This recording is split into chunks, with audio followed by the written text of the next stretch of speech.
शान्ताकारं भुजगशयनं पद्मनाभं श्रीशं विश्वाधारं गगनसदृशं मेघवर्णं शुभांगमं लक्ष्मीकान्तं कमलनयनं योगिविद्यानुगम्यं वन्दे विष्णुं भवहरं सर्वलोकैकनाथं श्रीविष्णवे नमः। गुरुर्ब्रह्मा गुरुर्विष्णु गुरुर्देवो महेश्वरः गुरु साक्षात् परं ब्रह्म तस्मै श्री गुरुवे नमः। ओम श्री सद्गुरु चरणकमलेभ्यो नमः। ध्यानं समर्पयामि। ओम श्री गणेशाय नमः। श्री नारायण कहने लगे कि हे वाल्मीकि ऋषि, इस प्रकार राजा दृढ़धन्वा को उद्यापन विधि बता करके कहने लगे, हे राजन, तेरा कल्याण होगा। अब मैं पापनाशनी सरयू को जाता हूँ। तब राजा आनंद युक्त स्त्री सहित उनकी पूजा करने लगा। ऋषि ने राजा की पूजा को अंगीकार कर उसे आशीर्वाद दिया। तब सायंकाल हो जाने पर वाल्मीकि ऋषि वहाँ से चले गए।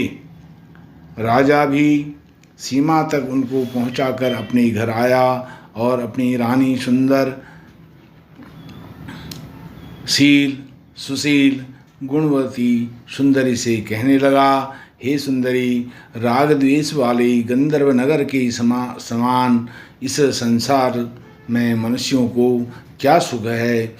नाशवान शरीर को छोड़कर ध्रुव को प्राप्त करने के लिए श्री पुरुषोत्तम का स्मरण करने के लिए मैं वन में जाता हूँ। तब वह पतिव्रता ऐसे वचन सुनकर अत्यंत नम्रता से हाथ जोड़कर कहने लगी, हे पतिदेव, मैं भी आपके साथ चलूँगी। पतिव्रता स्त्रियों के लिए तो पति ही देवता है। इस प्रकार प्रिया का वाक्य सुनकर और अंगीकार करके राजा पुत्र को राज्याभिषेक कर स्त्री के साथ तत्काल मुनियों से सेवित वन को चला गया। इस प्रकार व्रत की विधि में स्थित हुई तपोनिधि राजा की वह पतिव्रता रानी सेवा में तत्पर रहती। राजा के इस प्रकार करते हुए संपूर्ण पुरुषोत्तम मास के समाप्त होने पर वहाँ पर विमान आया और विमान पर चढ़कर दोनों सुंदर नवीन शरीर धारण कर तत्काल गोलोक को चले गए। श्री नारायण बोले, हे नारद, इस पृथ्वी तल पर पुरुषोत्तम के समान कुछ भी नहीं है। 1000 जन्मों तक तप करने से भी वह फल प्राप्त नहीं होता जो पुरुषोत्तम के सेवन से मिलता है। जैसे बंदर के 3 रात्रि स्नान करने से करोड़ों जन्मों के पाप नष्ट हो गए थे, उस श्री पुरुषोत्तम मास में अनजाने ही उस दुष्ट बंदर का स्नान होने से पूर्व कुकर्मों का नाश हो गया था और वह सुंदर शरीर धारण कर विमान पर चढ़कर गोलोक को चला गया था। तपोनिधि सब लोगों के हित के लिए वह कथा मेरे से कहिए कि उस बंदर ने 3 रात्रि वहाँ पर स्नान किया। वह बंदर कौन था, उसने क्या आहार किया, कहाँ उत्पन्न हुआ और उसके अनजाने ही पुरुषोत्तम मास में स्नान करने का क्या फल हुआ। श्री नारायण बोले, केरल में उत्पन्न अत्यंत लोभी एक ब्राह्मण था। इस कर्म से लोक में वह कंजूस नाम से विख्यात था। यद्यपि उसके पिता ने उसका चित्र शर्मा नाम रखा था, वह कभी भी कोई धार्मिक कृत्य नहीं करता था। एक वन में विचरने वाला माली उसका मित्र था। वह ब्राह्मण सदैव अपने उस मित्र माली के साथ जाकर और रोकर बारंबार अपना दुख कहा करता था कि नगर के रहने वाले सदैव मेरा तिरस्कार करते हैं, इससे इस नगर में रहना अति कठिन हो गया है। वह माली उसको दीन जानकर दया करता हुआ बोला, हे चित्रशर्मा, तुम इस समय बाड़ी में रहो, कंजूस माली के वचन सुनकर बड़े आनंद से उस बाड़ी में रहने लगा। नित्य उसके निकट रहता और उसकी आज्ञा का पालन करता। इससे उस माली का उस ब्राह्मण पर दृढ़ विश्वास हो गया। तब उस माली ने अत्यंत विश्वास से अपने समान उस बाड़ी का उसको अधिपति बना दिया और सब प्रकार से बाड़ी का चिंता छोड़कर स्वयं ने राज मंदिर में नौकरी कर ली। इधर लोभ से अत्यंत दुर्बल वह कंजूस बेचने से बचे हुए फलों को बड़े आनंद से निर्भय होकर खाने लगा। उस वाणी से उत्पन्न हुए द्रव्य को निर्भय होकर आप ही ग्रहण कर लेता और जब बाड़ी का माली पूछता तो असत्य बोलकर बहाना करता। इस प्रकार बुढ़ापे से गलित शरीर वाला वह दुर्बुद्धि कंजूस 87 वर्ष का हो गया। तत्पश्चात वह मूढ़ बुद्धि वाला कंजूस मृत्यु को प्राप्त हो गया। उसको जलाने के लिए काष्ठ भी नहीं मिला। वेदों के जानने वाले विद्वान कहते हैं कि बिना फल भोगे पाप नष्ट नहीं होते। मरने के पश्चात वह यमदूत के मुदगरों की मार से हाहाकार करता हुआ अति भयंकर यम मार्ग को चला गया। विलाप करते हुए उस ब्राह्मण को यमराज के दूत यमराज के निकट लेकर गए। चित्रगुप्त उसको देखकर उसके शुभ अशुभ कर्मों को देखकर अपने स्वामी धर्मराज से कहने लगा, यह कंजूस ब्राह्मण अधर्मी है। इस दुर्बुद्धि वाले धन की लोभी का कुछ भी अच्छा कार्य नहीं है। यह बाड़ी में रहता हुआ बड़े पाप कर्म करता रहा। बाड़ी के मालिक माली से विश्वासघात किया। श्री नारायण बोले, नारद इस प्रकार चित्रगुप्त के वाक्य सुनकर धर्मराज अत्यंत क्रोध से भरे हुए वचन बोले, यह 1000 वर्ष तक बंदर की योनि में रही और विश्वासघात का फल इसको बाद में मिलेगा। श्री नारायण कहने लगे कि हे नारद, इसके पश्चात वह अत्यंत दुखों को भोगकर बंदर योनि को प्राप्त हुआ। पापों का नाश करने वाला एक सरोवर था जो देवताओं को भी दुर्लभ मृग तीर्थ नाम से विख्यात था। इसी तीर्थ में वह ब्राह्मण फलों की चोरी के पाप से बंदर की योनि को प्राप्त हुआ। नारद जी कहने लगे, हे प्रभु, करोड़ों पापों से युक्त वह बंदर उस तीर्थ में कैसे बसता रहा? श्री नारायण बोले, चित्रकूट नाम वाला कोई वैश्य था। चित्रकुंडल का नाम का कोई वैश्य था। उसकी तारका नाम की स्त्री थी। इन दोनों के पुरुषोत्तम मास करते हुए पुरुषोत्तम मास चला गया। पिछला दिन आने पर स्त्री सहित चित्रकुंडल ने अत्यंत प्रसन्नता के साथ उद्यापन किया और उद्यापन कराने के निमित्त स्त्री सहित वेद वेदांत को जाने वाले ब्राह्मण को बुलाया। हे नारद, वहाँ धन के लोभ से कंजूस ब्राह्मण भी पहुँच गया। जब उद्यापन विधि समाप्त हो गई तो चित्रकुंडल वैश्य ने स्त्री सहित ब्राह्मणों को अत्यधिक दान देकर प्रसन्न किया। उसकी बहुत सी दी हुई दक्षिणा से ब्राह्मण अति प्रसन्न होकर अपने अपने घरों को चले गए। परंतु अत्यंत लोभी वह कंजूस रोता हुआ उसके आगे आकर खड़ा हो गया और विनय से नम्रता पूर्वक कहने लगा। गदगद वाणी से चित्रकुंडल से बोला, हे चित्रकुंडल, वैश्यों के पति, आप इस समय कृतार्थ हो जो आपने पुरुषोत्तम का सेवन किया। ब्राह्मणों को बहुत सा धन दिया, किंतु मुझ भाग्यहीन को क्यों नहीं कुछ दिया? उस कंजूस के ऐसे वचन सुनकर उस वैश्य ने कंजूस को भी बहुत सा धन दिया। उस ब्राह्मण ने इस धन को लेकर पृथ्वी में गाड़ दिया। वहाँ पर उस लोभी ब्राह्मण ने पुरुषोत्तम महात्म्य के धन के लोभ से स्तुति की। पूजा को देखकर पुरुषोत्तम जी धन से लोभ से स्तुति सुनकर प्रसन्न हुए, जिसके फल से वह ब्राह्मण मृग तीर्थ को प्राप्त हुआ। वह तीर्थ जल वाला घनी छाया वाला मीठे मीठे फल वाले पेड़ों से सुशोभित अत्यंत सुंदर वन था।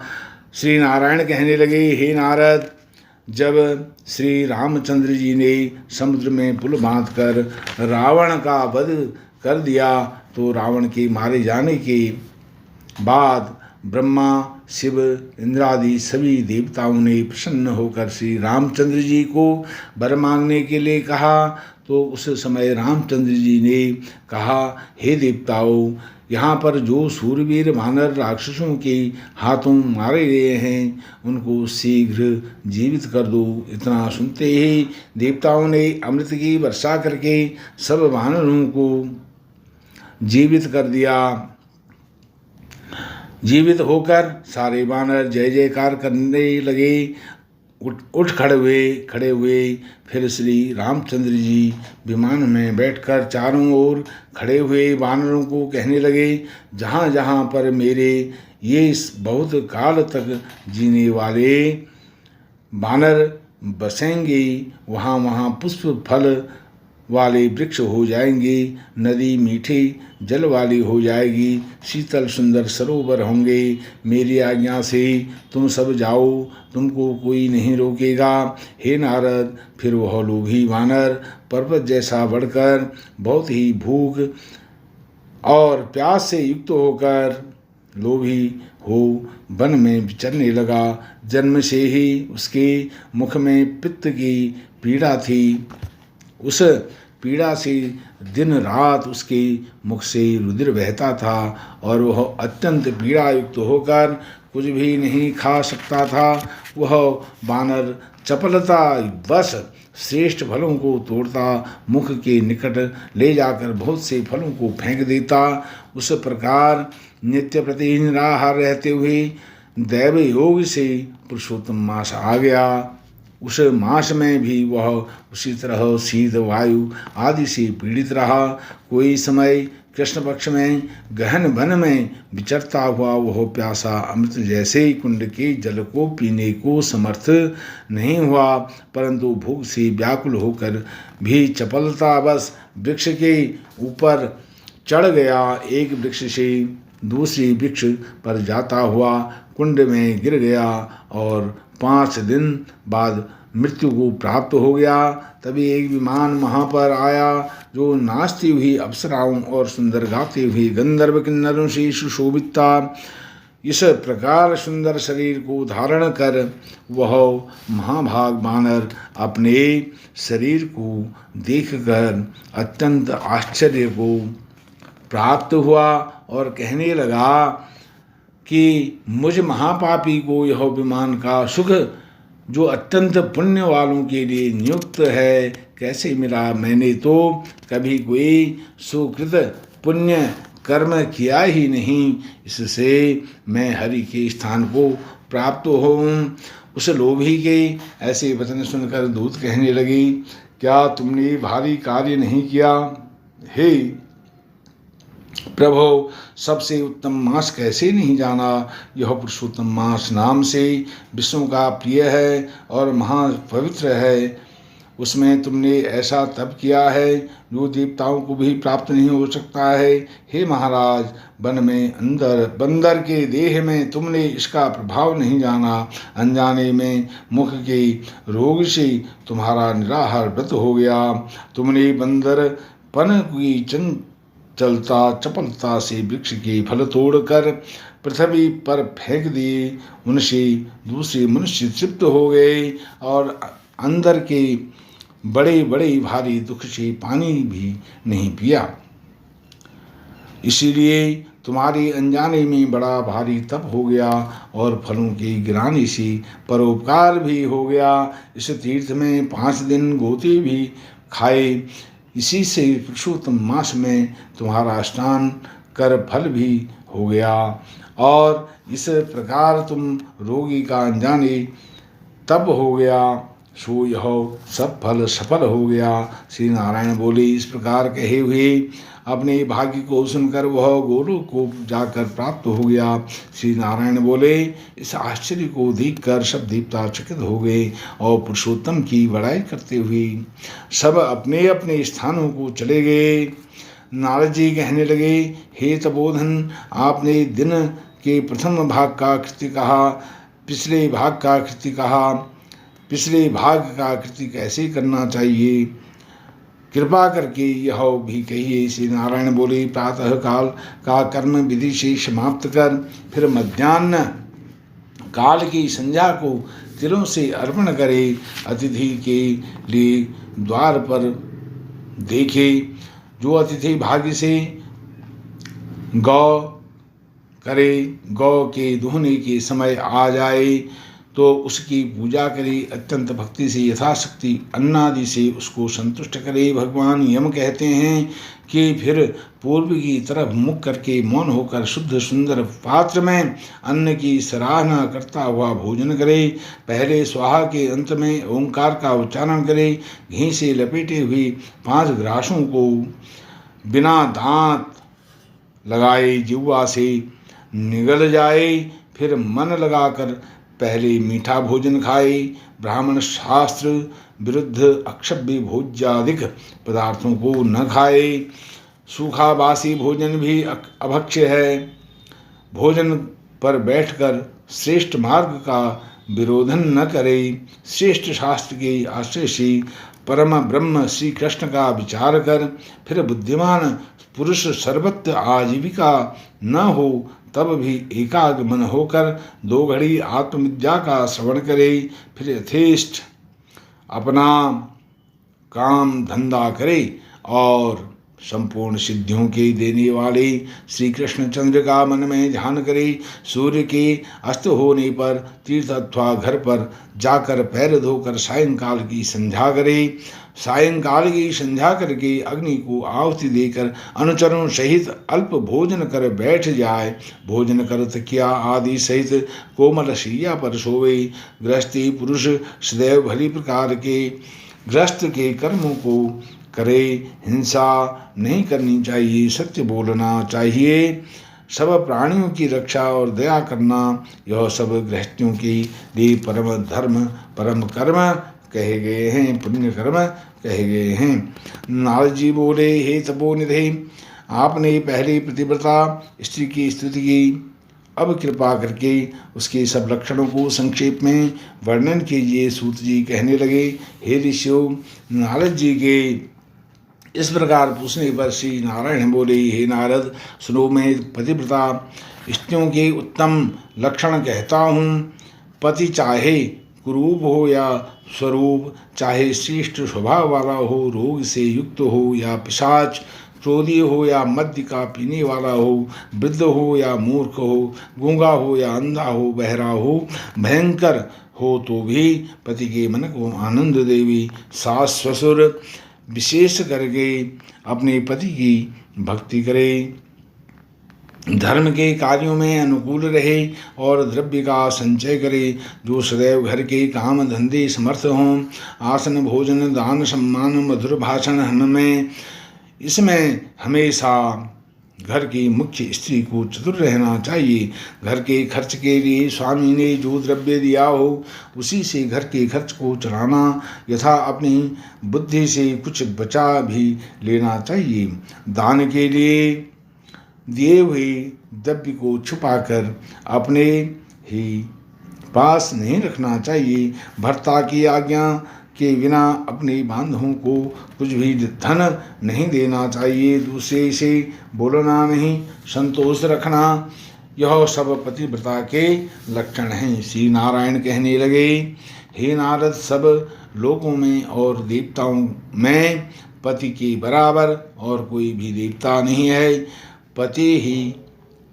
पति की प्रसन्नता से सब कामनाएं पूर्ण हो जाती हैं और अप्रसन्नता से सब काम नष्ट हो जाते हैं, सब कष्ट उत्पन्न हो जाते हैं।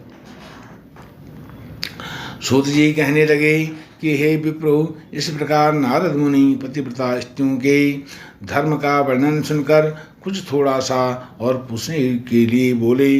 नारद कहने लगे, हे बद्रीपते, आपने सब दानों में उत्तम उत्तम काशी का संपुट कहा है, सो कारण इसके विस्तार पूर्वक मुझसे कहिए। श्री नारायण बोले, हे ब्राह्मण, इस व्रत को पहले एक बार श्री पार्वती जी ने किया था। उस समय श्री पार्वती जी ने श्री महादेव से पूछा, कौन सा उत्तम दान देना चाहिए जिससे मेरा पुरुषोत्तम का व्रत संपूर्ण हो जाए।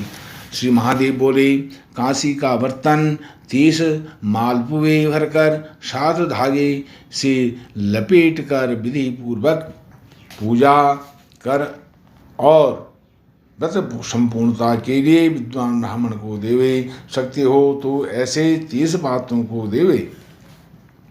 इस प्रकार श्री महादेव जी के उपकार करने वाले सुंदर वचन सुनकर सब लोगों का हित चाहने वाली श्री पार्वती जी प्रसन्न होकर विद्वान ब्राह्मणों को 30 कांसी के बर्तन मालपुए से भरकर देकर अत्यंत आनंद को प्राप्त हुए।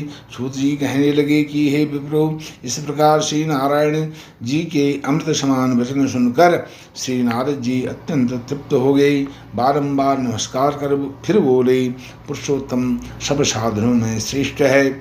मैंने सब महात्म्य सुनकर ऐसा ही निश्चय किया है जिसके सुनने मात्र से भी भक्ति से मनुष्यों के महापाप का नाश हो जाता है। यदि श्रद्धा और विधि से किया जाए जो कहना ही क्या है। मेरी बुद्धि से ऐसा ही प्रतीत होता है।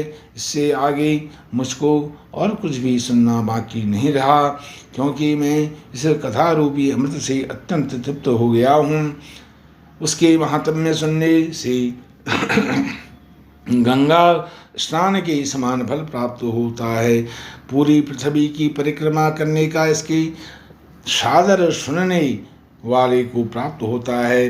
ब्राह्मण सुनकर ब्रह्म तेज, क्षत्रिय राज्य सुख, वैश्य धन, शूद्र श्रेष्ठता तथा अन्य किरात क्षण आदमी मुक्ति आदि मनोवांछित वस्तु प्राप्त होते हैं। इस पुरुषोत्तम मास महात्म्य को लिखवा कर खरीद कर वस्त्र भूषण के साथ विधि पूर्वक ब्राह्मण को जो दान करता है वह अपने 3 कुल के साथ गोपालों में सेवित देवदुर्लभ गोलोक को प्राप्त होता है। जिस घर में यह ग्रंथ रत्न रखा है वह घर तीर्थ के समान है।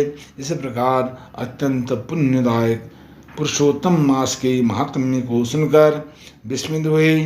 विनय पूर्वक सूत जी से ऋषि बोले, हे सूत जी, तुम धन्य हो। आपके मुख से कथा रूपी अमृत पान करके हम सब कृतार्थ हो गए, पुण्यमान हो गए। हमारे सुकृत जाग उठे। हे पुराणों के ज्ञाताओं में श्रेष्ठ सूत जी, आपकी बड़ी उम्र हो तथा आपकी कीर्ति अमर रहे। भगवान की चरित्र लीला कथामृत को पीने से भी नैमिषारण्यवासी मुनियों ने आपको परम पूज्य ब्रह्मासन दिया है। सूत जी, जब तक भगवान की पवित्र कीर्ति छाई हुई है, आप हमारे बीच में बैठे भगवान की मनोहर कथाएं सुनाते रहें। इस प्रकार वह सूत जी ब्राह्मणों का आशीर्वाद लेकर सब ब्राह्मणों की प्रदक्षिणा कर नमस्कार करके अपना कृत्य करने के लिए गंगा जी की ओर चल दिए और नैमिषारण्य से रहने वाले मुनि आपस में कहने लगे कि यह पुरुषोत्तम का महात्म्य अत्यंत श्रेष्ठ है और पुराना है, भक्तजनों को मनोवांछित फल देने वाला है और भक्तों को मनोवांछित फल देने में कल्पवृक्ष के ही समान है। ओम सच्चिदानंद रूपाय विश्वोत्पत्त्यादि हेतुभे तापत्रय विनाशाय श्री कृष्णाय नमः। गोविंद गोविंद हरे मुरारे, गोविंद गोविंद मुकुंद कृष्ण, गोविंद गोविंद रथांगपाणे, गोविंद दामोदर माधवेते। ओम श्री राधा कृष्णाभ्याम नमः ध्यानं समर्पयामि।